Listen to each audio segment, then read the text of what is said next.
Reckless Ben enquêtait sur une fortune en Lego disparue. Et maintenant, une nouvelle action en justice signifie que son dernier épisode, que tout le monde voulait voir dans cette saga, pourrait ne jamais voir le jour. Mais alors que Ben a reçu l'ordre de garder le silence, une autre enquête a soulevé de nouvelles questions, notamment un inventaire contesté, un mystérieux camion de déménagement U-Haul, et pourquoi. La société poursuivrait maintenant en justice l'homme qui aurait presque tout perdu. Bienvenue dans Sidebar, présenté par Law and Crime. Je suis Jesse Weber. Très bien, avant de commencer, saviez-vous que la fête des pères approche à grands pas? Oui, je ne m'en étais même pas rendu compte. Et si vous cherchez le cadeau parfait pour tous les papas, je veux vous présenter le thermomètre à viande Intelligent Chef Cuisance. C'est le secret pour cuisiner comme au restaurant, sans stress. Donc que vous soyez un maître du barbecue expérimenté ou que vous essayez simplement de faire griller quelques steaks cet été, le thermomètre intelligent change la donne. Fini les cuissons excessives, fini les «je pense que c'est prêt», non, non, non, non, non. Chef QI vous indique exactement quand votre viande est prête à chaque étape. Il suffit d'insérer la sonde sans fil, de sélectionner vos préférences, puis de vous détendre. Vous vous détendez pendant que vous attendez les alertes de l'application, sans même avoir à rester au-dessus du barbecue. Il fonctionne aussi avec les fours, les fumoirs, les plaques de cuisson, les friteuses à air, et pour toutes les protéines, du rôti de bœuf aux ailes de poulet en passant par le saumon. Sérieusement, pour la fête des pères, il est temps de passer à la vitesse supérieure, sans mauvais jeu de mots, et de cuisiner en toute confiance. Utilisez le code SIDEBAR pour bénéficier de 40% de réduction sur tout le site chefic.com. L'épisode 3 est enfin terminé après des nuits blanches de folie et avoir pratiquement ruiné ma santé. Mais je ne peux pas le publier, sinon j'irai en prison. Et non seulement ça, mais je perdrai aussi immédiatement mon procès de 300 000 $. Et la cagnotte GoFundMe que nous avons créée pour Brian ira directement à cette mystérieuse entreprise dont je n'ai plus le droit de parler. Nous suivons cette histoire depuis le début, si vous nous suivez, n'est-ce pas? Le youtubeur Reckless Ben, Benjamin Schneider, près d'1 million d'abonnés. Il enquête sur tout, il s'infiltre, il dévoile des combines. Cette fois, est-ce que la combine l'a démasqué lui?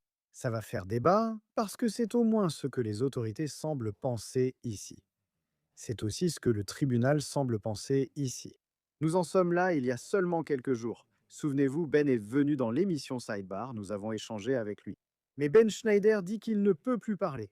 Il dit que s'il publie sa prochaine vidéo, il ira en prison. Et il ne semble pas qu'il parle au sens figuré. Menottes, cellules, combinaisons.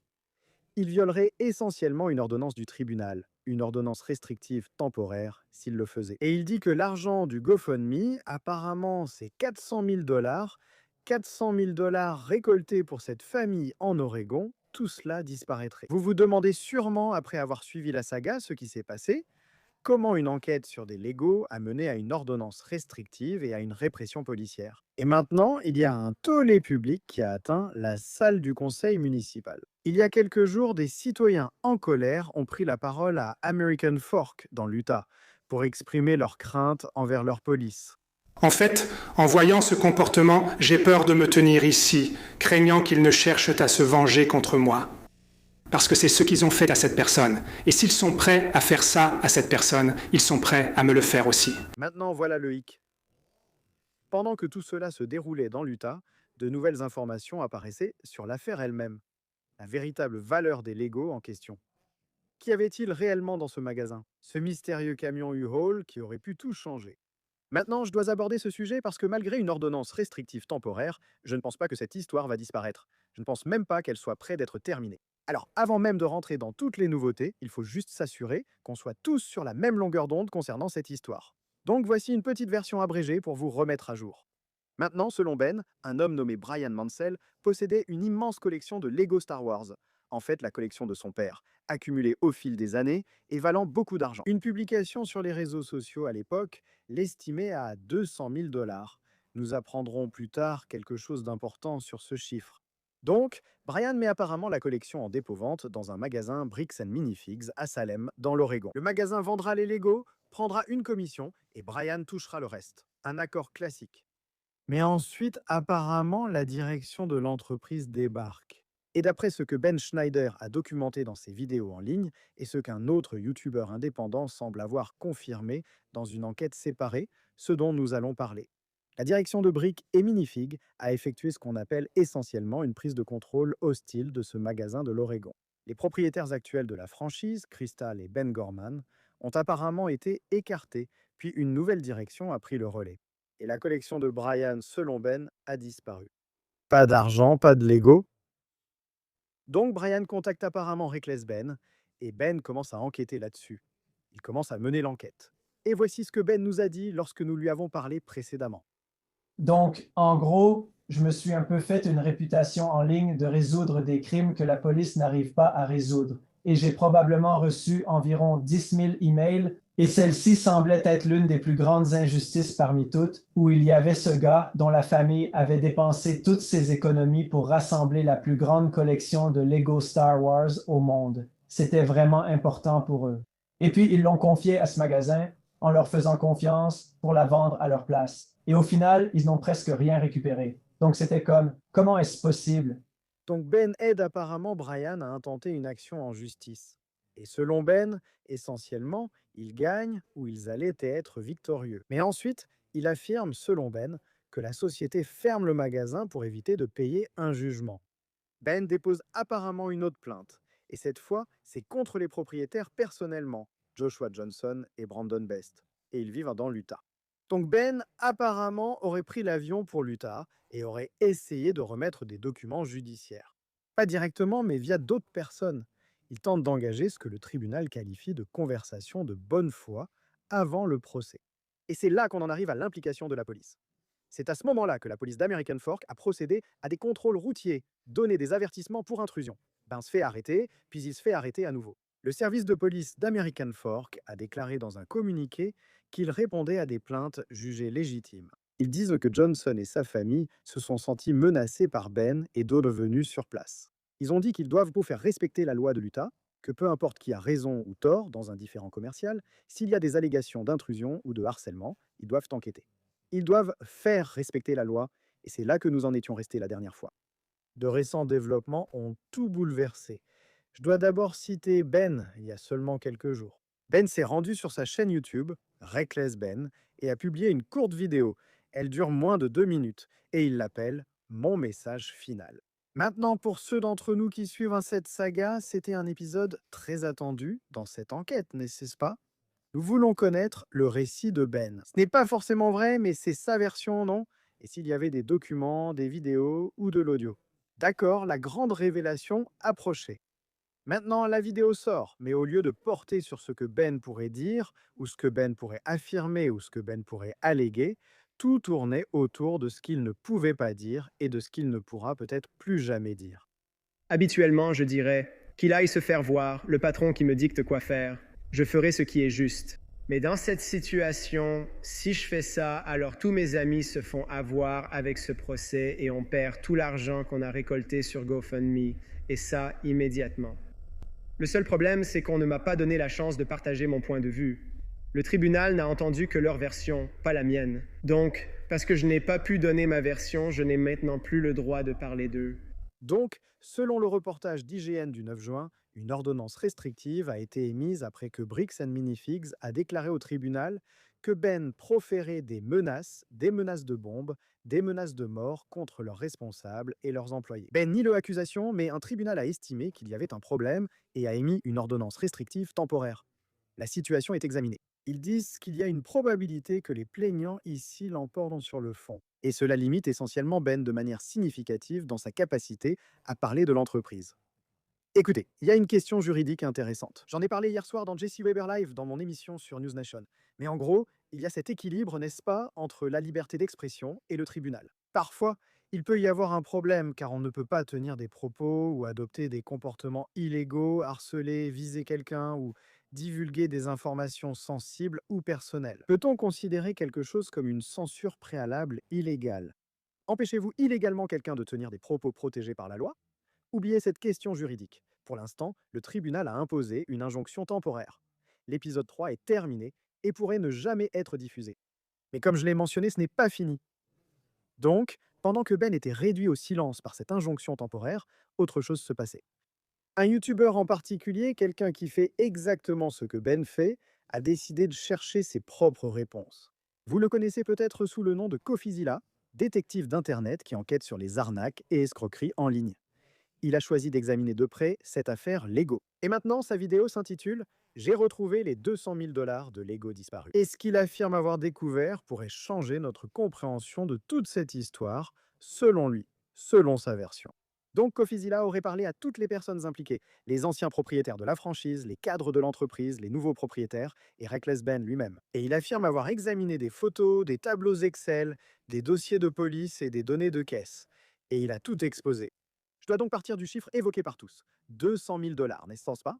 C'est ce que mentionnait la publication sur les réseaux sociaux sur la valeur de la collection Lego et ce que Ben avait annoncé au début, attirant ainsi l'attention générale. Mais d'après l'enquête de Cofizilla, il pense que ce chiffre était erroné. Parce que dans sa vidéo, il dit avoir obtenu les registres d'inventaire interne des propriétaires originaux de Bricks and Minifigs. Et d'après ces registres, la véritable valeur estimée de la collection de Brian était en réalité d'environ 107 000 $, et non 200 000 $. Cela reste une somme d'argent énorme. Mais Cofizilla a apparemment parlé directement à Ben à ce sujet. Et selon Cofizilla, Ben aurait admis qu'il ne l'avait en fait jamais vu. Il n'avait pas vu la feuille d'inventaire finale en avançant ce chiffre. Mais Cofizilla semble aussi dire qu'il a découvert autre chose dans ses dossiers.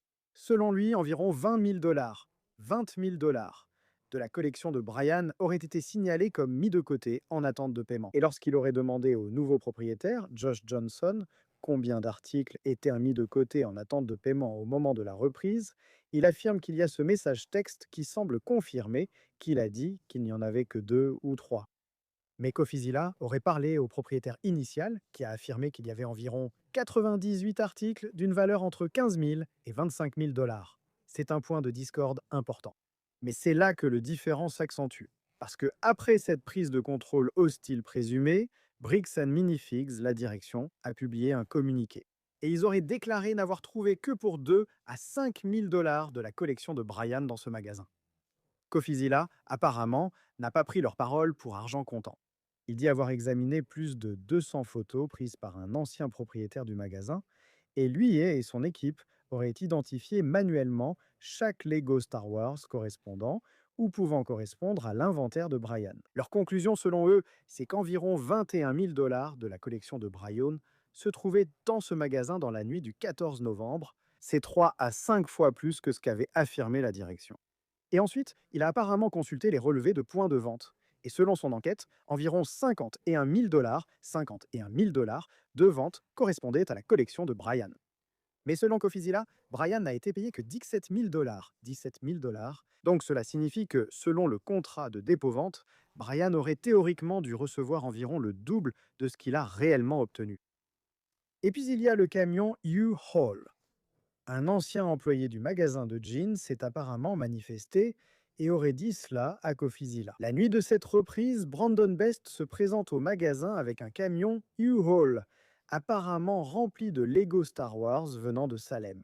L'employé aurait déclaré que Brandon lui avait dit que Crystal, la propriétaire originale de la franchise, avait volé des Lego et quitté le pays alors qu'il se tenait là avec un U-Haul rempli de Lego. C'est la nouvelle allégation. Donc Cofizilla aurait apparemment posé la question au siège à ce sujet. Et selon lui, ils ont dit qu'il n'y avait pas de U-Haul.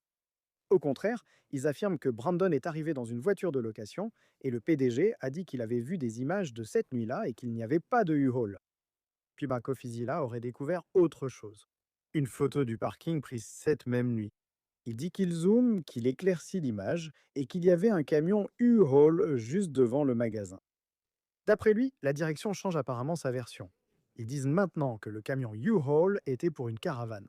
Ça n'avait rien à voir avec les Lego. Ils ont dit que l'ancien employé confondait 2 événements, l'un en octobre, l'autre en novembre. Alors, quelle est l'opinion de Cofizilla?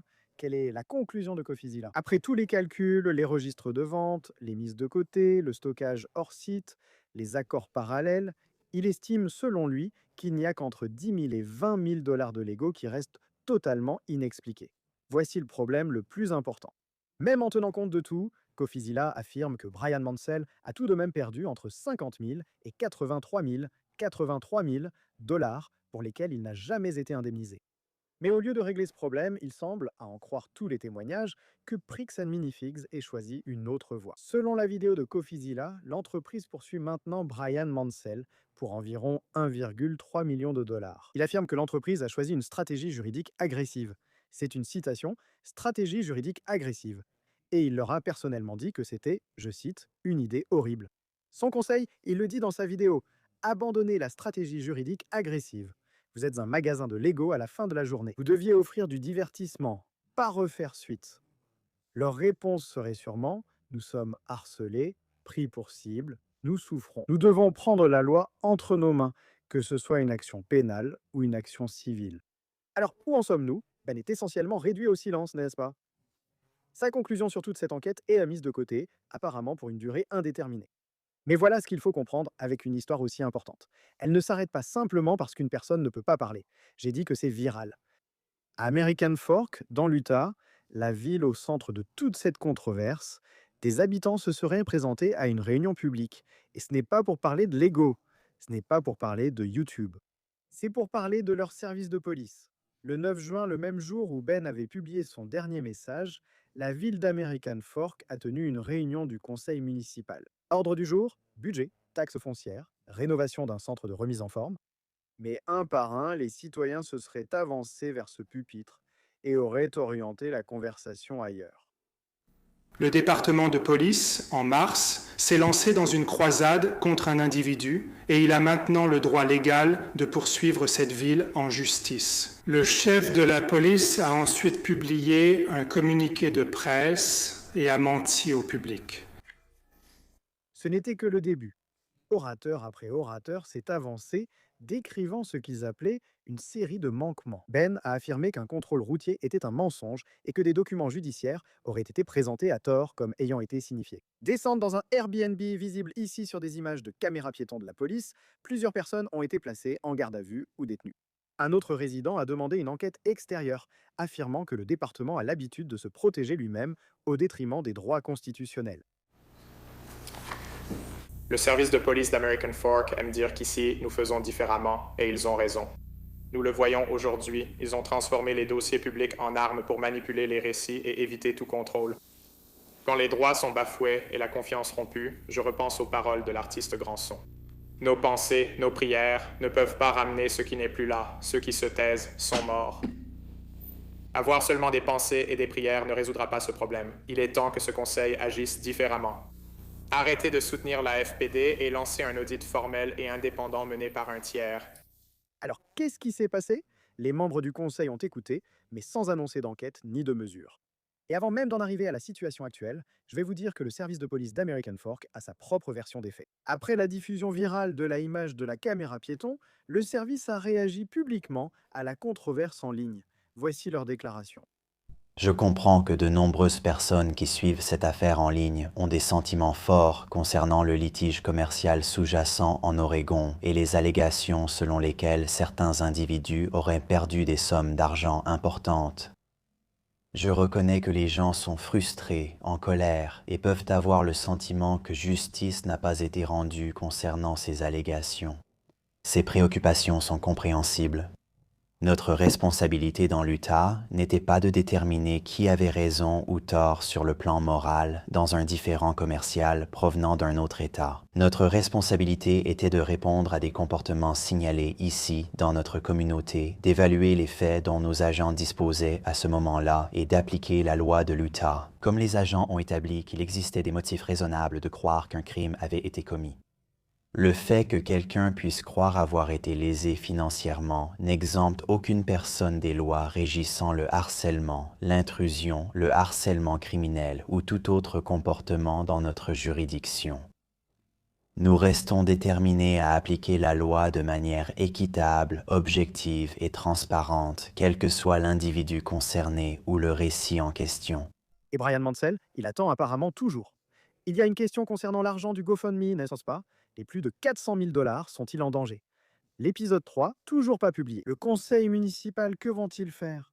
Nous ne savons pas ce qui va se passer ensuite. C'est une situation très imprévisible, mais je vais vous dire une chose, nous allons continuer à suivre. Nous allons continuer à observer et à vous informer. C'est tout ce que nous avons pour vous pour l'instant ici sur Sidebar. Merci beaucoup à tous de nous avoir rejoints. Abonnez-vous sur YouTube, Apple Podcast, Spotify ou partout où vous écoutez vos podcasts. Retrouvez-nous aussi sur Peacock de NBC. Si vous voulez me suivre, sur X, Instagram, mon émission sur News Nation, Jesse Weber Live, du lundi au vendredi à 23h, heure de l'Est. À la prochaine, tout le monde.